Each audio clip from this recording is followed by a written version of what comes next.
내가 어머니는 어떻게 해야 된다는 게 부지불식간에 이렇게 잡혀져 있었다. 그런데 요즘의 여자들은 안 그렇지 않습니까? 이제 이 지금 과도기라고 보는데 다 또 이렇게 이제 그 나이에 어울리는 것도 있지만 또 여성으로서 포기했을 때 또 추해요. 네. 그래 여성으로서 나이 먹었어도 나는 여자라는 걸 포기했을 때는 그 여성이 좀 몸을 흐트러뜨리고 그러면 좀 추하다고. 네. 또 하나는 나이에 어울리지 않게 짙은 화장은 더 추하다고.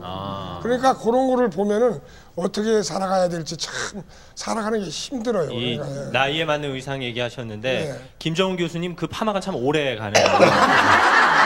그 아니, 의상이면 잘 나왔어요. 네, 파마가 잘 나왔어요. 털이 아주 잘 나왔어요. 그렇게 하고 다니시면 그 개껍데기 뺏어 먹는 아이들이 뭐라고 안 그러나요?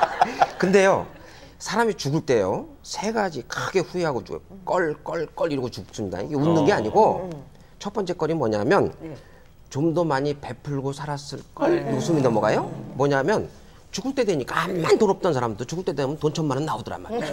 그거 놓고 가는 게 아까운 거죠. 그러니까 베풀고 살아야 두 번째 껄이 뭐냐면, 좀 용서하고 살았을 걸 이런 거예요. 예? 죽을 때 되니까 또 미웠던 놈들 얼굴이 쫙 떠오르면서 이게 끝인데 이제 다시 못 보는데, 마지막 제일 중요한 게 뭐냐면 다들 좀 더 재밌게 살았을 걸 이러고 넘어가요. 완전히 숨이 넘어가는 거죠. 이게 인생이었냐 이게. 죽을 때 이렇게 살려고 내가 평생 살았냐 말이죠. 나는 네 가지가 될 것 같아요. 뭐예요? 한 잔 더 먹을 걸.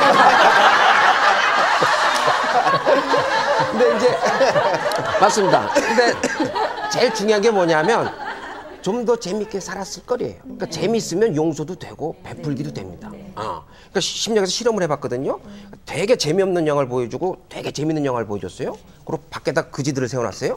나오면서 누가 더 돈을 많이 주는가 봤더니 재밌는 영화 보고 나오는 사람들이 훨씬 더 돈을 많이 주더란 말이죠. 그러니까 삶이 재밌으면요, 베풀기도 되고 용서도 됩니다. 문제는 내가 어떻게 재밌게 살 거냐 이 생각을 해야 된다는 거죠. 그래서 자기가 원하는 걸 무조건 해야 됩니다. 최근에 심리학에서 가장 중요한 주제가 뭐냐면, 그 영어로 뭐 카운터 팩츄얼 싱킹이라고 그러는데, 후회에 대한 연구를 많이 해요. 여태까지 사람들이 후회 없는 삶을 살아라, 이건 없다는 겁니다. 사람은 누구나 후회하게 돼 있다는 거예요. 근데 어떤 종류의 후회를 하냐 이게 문제인데, 한 행동에 대한 후회와 하지 않은 행동에 대한 후회, 이게 크게 두 가지로 갈립니다. 근데 어느 게 더 정신건강에 좋으냐? 인간은 후회를 하게 돼 있는데, 이왕 후회를 할 바에는 해고 후회를 하라 이게. 왜냐하면 한 행동의 후회는 조금밖에 안 갑니다. 근데 하지 않은 행동에 대한 후회는 무지하게 오래 가요. 그러니까 사람 뒤끝 긴 사람들 있잖아요. 그 사람 특징이 뭐냐면 하지 않고 생각을 많이 하는 사람들이에요. 그건 평생 갑니다. 그러니까 최근에 심리학 연구들은 자기가 뭔가 원하는 게 있다, 그럼 일단 해라 이게.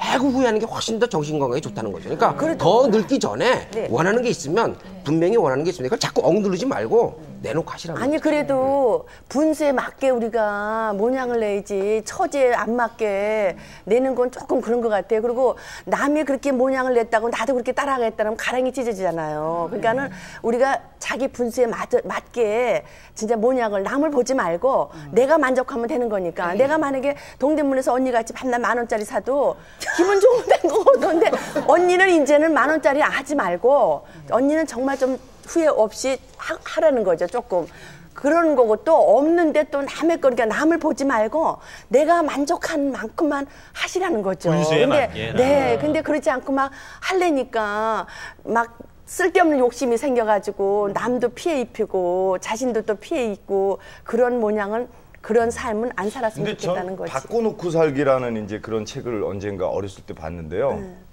그 옷이라는 걸 이제 누가 어디서 뭘 샀든 그것보다는 일단 저 사람이 나한테 저 옷을 입고 왔었을 때 바라는 게 뭘까? 내가 만약 저 옷을 입었을 때 바라는 게 뭘까? 이뻐 보이려고 입는 거잖아요. 그러니까 그 사람 마음을 하고 한 번쯤 야 이거 정말 괜찮다. 어디서 샀냐? 야 이거 정말 되게 비싸게 줬는데 이 한마디면 끝나는 거거든요. 아니 어디서 샀니 그런 것도 물어보지 말고 우리들은 그게 문제예요. 그냥 이쁘다.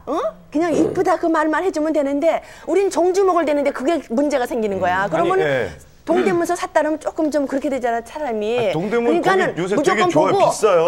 아름답다 이쁘다 잘 어울린다 이러면 난 끝. 그것까지만 해줬으면 좋겠어. 교수님께서 후회하지 말고 일단은 일을 하고서는 후회하라고 그러는데, 일단 사람들은 그 사회적인 규범이 있지 않습니까? 그런 걸 피해서 해야 되는데 그러지 않는 사람들이 있기 때문에 문제가 되는 거거든요. 그리고 꼭 그 뭐 메이커만 입어야 멋있는 게 아니라 아무리 비싼 옷을 입었는데 어울리지 않는 메이커의 옷을 입고 지저분하게 입은 사람이 있고 무명옷이라도 단정하게 입은 사람이 있단 말이에요. 그러면 사람들은 왕왕 지금 현대적으로 아 저건 비싼 옷이다. 돈 쪽으로 계산하는 것보다도 단정하게 입은 여자들이 더 시선이 가는 건 사실이거든요. 네. 옛날에 보면요, 진짜 우리 정말 그 미제 옷 힘들었을 때 우리는 진짜 애들 그 우유 어떻게 그거 하나만 살라고 간다고 미제집에. 그러면 그때 내가 지금서부터 39년째 그 미제 옷 세밀락 살려면 3만 원어치 살려면 굉장히 비쌌어요. 근데 70만 원어치 그 미제 옷을 살면서 아따 막 배우가 뭐 이런 것도 못 사노 이러면서 외상으로 그것도 외상으로 이렇게 사는 사람들이 옷을 갖다 걸치는 걸 특히 먹는 것도 아니고 그런 걸 보니까 참 그건 안 좋다는 거죠. 아유, 죄송한 말씀이지만 그런 분들 지금 잘 못 그럼요. 살고 계실 거예요. 그렇게 쓰고 어떻게 사람이요. 그래서 이제 자기 분수껏 했으면 그럼요. 좋겠다. 아니 그러니까 아무튼 사람이 명품이 돼야지 물건이 그래, 명품이 되면 안 된다. 난 맞습니다. 그거에서 그거는 주장하고 살다 보니까 정말 초라해졌는데 적어도 추하지 않게 남한테 욕먹지 않게는 해야 되겠다는 생각을 해요. 또 어떤 때 억울한 게 제일 그 어떤 경우는 이제 나이 먹어서 이제 자식들한테 나는 걔네들이 뭐 가져오면 아유 됐다 난 다 있다. 너희들이 무슨 돈이냐 그랬더니 진짜 어느 날 갑자기 항상 맨주먹 붉은 피로 오는데 네. 아 내가 이게